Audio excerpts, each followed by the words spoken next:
বিশাল প্ৰাৰ্থনা গৃহ এই বিশাল প্ৰাৰ্থনা গৃহটো মুকলি কৰিব 2 মাৰ্চত 130 গৰাকী লোকে একেলগে কৰিব পাৰিব যোগ সাধনা প্ৰায় 1 কোটি টকা ব্যয়েৰে নিৰ্মাণ কৰা প্ৰাৰ্থনা গৃহটো মুকলি কৰিবলৈ আমন্ত্ৰণ জনোৱা হৈছে মুখ্যমন্ত্ৰী ডক্টৰ হিমন্ত বিশ্ব শৰ্মাক আৰু এই সন্দৰ্ভত অধিক জনাব আমাৰ উত্তৰ গুৱাহাটীৰ সিনিয়ৰ ব্যুৰ চিফ দিগন্ত বৰদলৈয়ে এই মুহূৰ্তত মই বৰ্তমান উপস্থিত আছো উত্তৰ গুৱাহাটী ৰাজহ চক্ৰৰ অন্তৰ্গত ডেকাবাৰীত আৰু এই ডেকাবাৰীত এটা পিৰামিড আকাৰৰ প্ৰাৰ্থনা গৃহ নিৰ্মাণ কৰা হৈছিল আৰু এই প্ৰাৰ্থনা গৃহটো অহা 2 মাৰ্চত আনুষ্ঠানিকভাৱে মুকলি কৰা হ'ব আৰু এই শুভাৰম্ভ অনুষ্ঠানত ৰাজ্যৰ মুখ্যমন্ত্ৰী ডক্টৰ হিমন্ত বিশ্ব শৰ্মা উপস্থিত থকাৰ কথা মই দেখুৱাইছো। এয়া হৈছে উত্তৰ গুৱাহাটী ডেকাবাৰীত নিৰ্মাণ কৰা এটা সুবিশাল প্ৰাৰ্থনা গৃহ।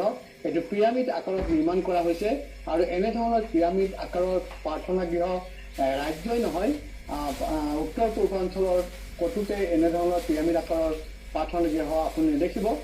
যিহেতু কৰ্মকৰ্তাসকল আছে মই তেখেতসকলৰ ওচৰলৈ যাম আৰু তেখেতসকলৰ পৰা জানিবলৈ বিচাৰিম যে প্ৰাৰ্থনা গৃহটো যিটো সম্পূৰ্ণ হ'ল কেতিয়া উদ্বোধন হ'ব। এইটো 2 তাৰিখে কৰিম বুলি 2 মাৰ্চত উদ্বোধন কৰিম বুলি ভাবিছোঁ। মাননীয় মুখ্যমন্ত্ৰী ডক্টৰ হিমন্ত বিশ্ব শৰ্মা ডাঙৰীয়াই আহিম বুলি নিজে আমাক কথা দিছে। তেওঁ যদি কোনো অসুবিধা নহয় তেওঁ আহিব আৰু এইটো উদ্বোধন ৰাইজৰ কাৰণে কৰিম বুলি ভবা গৈছে। ৰাইজৰ কাৰণে উদ্বোধন কৰিলে এইটো পিৰামিডত যিটো ইয়াতে বাতাবৰণ আছে পজিটিভ বাতাবৰণ আছে এতিয়া এনাৰ্জিটো অট'মেটিকলি ক্ৰিয়েট হয়। যিটো কাৰণে ইয়াতে মেডিটেশ্যন কৰিলে অলপ সময় যদি মানুহে বহে তেওঁৰ মনটো বহুত কুল অনুভৱ হয়। ইয়াৰ আকৃতিটো কিমান ইয়াৰ আকৃতিটো হ'ল 4খন বেৰা আছে চাৰিওফালে, কিন্তু আকাৰটো হ'ল আপোনাৰ ত্ৰিভুজ আকাৰৰ। এইটো ত্ৰিভুজ আকাৰত আছে এইকাৰণে যে এইটো ত্ৰিভুজ আকাৰত যে ওপৰৰ ফালে সৰু হয় মেডিটেশ্যন কৰাৰ কাৰণে খুব মানে আমাৰ মনটো যিহেতু ওপৰৰ ফালে যায় সেইকাৰণে এইটো ত্ৰিভুজ আকাৰত বনোৱা গৈছে। আৰু এইটোৰ বহলটো মোটামুটি আপোনাৰ 43 ফিট আছে চাৰিওফালে 43 ফিট চাৰিওফালে আছে আৰু ওখটো মোটামুটি প্ৰায় 27 ফুটমান আছে এইটো। আৰু এইটো মানে এনেকুৱা প্ৰাৰ্থনা গৃহ আমাৰ নাই নেকি ৰাজ্যত নাই নেকি? মই বৰ্তমানতো আমাৰ চকুত পৰা নাই এনেকুৱা কোনো হেৰি হোৱা বুলি।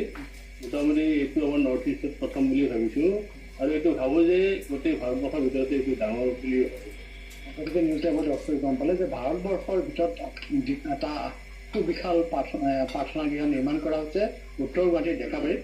আৰু আপোনালোকে পিৰামিড আকাৰৰ প্ৰাৰ্থনা গৃহ নিৰ্মাণ কৰাৰ কিবা কাৰণ আছে নেকি? পিৰামিড আকাৰত পিৰামিডৰ আমি হিষ্ট্ৰী চবেই জানো। এইটো ইজিপ্তত আছিলে। ইজিপ্তত যেতিয়া যুদ্ধ বিগ্ৰহ হৈছিলে তেতিয়া সন্ধ্যা সময়ত হেৰি পিছ হেৰি কৰাৰ কাৰণে তাৰে গোটেই হেৰিবিলাক মানে বডিবিলাক তাতে ৰাখিছিল আৰু যাতে চাইলেণ্ট থাকে আৰু এইটো বস্তু বেয়া নহয়। আৰু পিৰামিড আকাৰত এইকাৰণে বনা যায় যে এইটোৰ পৰাই কোনো মানুহৰ ক্ষতি নহয় আৰু চাইলেণ্টলি এইটো ডিপ ফিলিং হয়। কিমান দিন লাগিলে এইটো বনাওঁতে? এইটো বনাওঁতে মোটামুটি আপোনাৰ 2 বছৰ লাগি গ'ল। মোটামুটি কিমান খৰচ হৈছে? খৰচটো সেই 1 কোটিমান টকা 90,000 পৰা 1 কোটিমান টকা খৰচ হৈছে আনুমানিক। এতিয়াও আমি এইটো মানে হিচাপ কৰা নাই কাৰণে আনুমানিকহে ধৰা গৈছে আৰু এইটোৰ ওপৰত। গতিকে প্ৰায় 1 কোটি টকা ব্যয় কৰি এই পিৰামিড নিৰ্মাণ কৰা হৈছে। কি ক'ব, এয়া এটা আটক ধুনীয়া পিৰামিড আকাৰৰ প্ৰাৰ্থনা গৃহ নিৰ্মাণ কৰা হৈছে উত্তৰ গুৱাহাটীৰ ডেকাবাৰীত। আমি অত্যন্ত সুখী, আমাৰ খুবেই ভাল লাগিছে। এই পিৰামিড লগতে এই মাটিখিনিৰ ক্ষেত্ৰতো আমাৰ মাননীয় মুখ্যমন্ত্ৰী মহোদয়ে যথেষ্টখিনি সহায়ক সহযোগিতা আগবঢ়াইছে। আমাৰ ব্ৰহ্মকুমাৰী ইনষ্টিটিউট বিশ্ববিদ্যালয়ৰ সমূহ কৰ্মকৰ্তা আৰু যিমান সদস্য আছে তেখেতসকলৰ সহযোগ আৰু মুখ্যমন্ত্ৰী মহোদয়ৰ সহযোগত এই পিৰামিড কাম চলি আছে সম্পূৰ্ণ অৱস্থাত। আমি 2 তাৰিখে যিহেতু উদ্বোধন কৰি ইয়ালৈ বহুত ভাল লাগিছে। মই আপোনাক সুধিব বিচাৰিছোঁ যে কিমান ভক্ত একেলগে প্ৰাৰ্থনা কৰিব পাৰিব? এইটো 130জন আনুমানিক আছে, বেছিও হ'ব পাৰে, কিন্তু আনুমানিক 130জনমান আৰামছে বহি ইয়াতে মেডিটেশ্যন কৰিব পাৰে। আৰু ভিতৰখন কেনেকুৱা হ'ব?